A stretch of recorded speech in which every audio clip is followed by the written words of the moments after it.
હાલની જે યુદ્ધની પરિસ્થિતિ તેમજ આ પહેલગામ એટેક જે થયો છે એને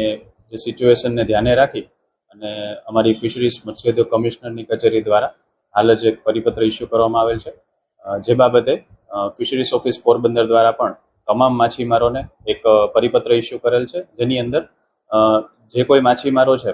તેને જે ભારત પાકિસ્તાનની IMBL બોર્ડર છે તેની નજીક માછીમારી માટે ન જવું,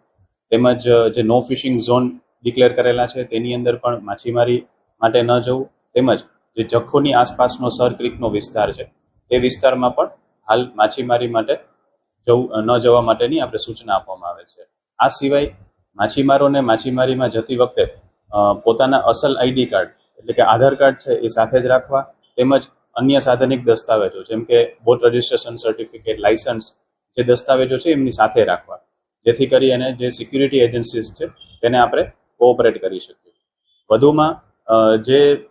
માછીમારી વખતે ઘણીવાર જે માછીમારો ફિશિંગમાં જતા હોય છે તેને કોઈ પણ એવી શંકાસ્પદ બોટ જણાય કે શંકાસ્પદ કોઈ વ્યક્તિ જણાય દરિયાની અંદર, તો એને તાત્કાલિક ફિશરીઝ ઓફિસ અથવા તો સ્થાનિક મરીન પોલીસ, કોસ્ટગાર્ડ અથવા તો કોસ્ટગાર્ડ જે કોસ્ટલ સિક્યુરિટી હેલ્પલાઇન નંબર છે 1093 એની અંદર પણ એ સંપર્ક કરી શકે છે. અને વધુમાં જે માછીમારો ને કોઈ પણ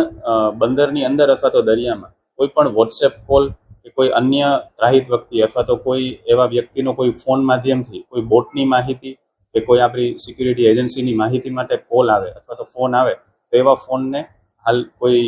પણ પ્રકારની માહિતી આપવી નહીં અને આવા ફ્રોડ કોલ આવવાની શક્યતાઓ રહેલી છે. આ બાબતે તમામ માછીમારોને આપણે જાણકારી આપેલ છે.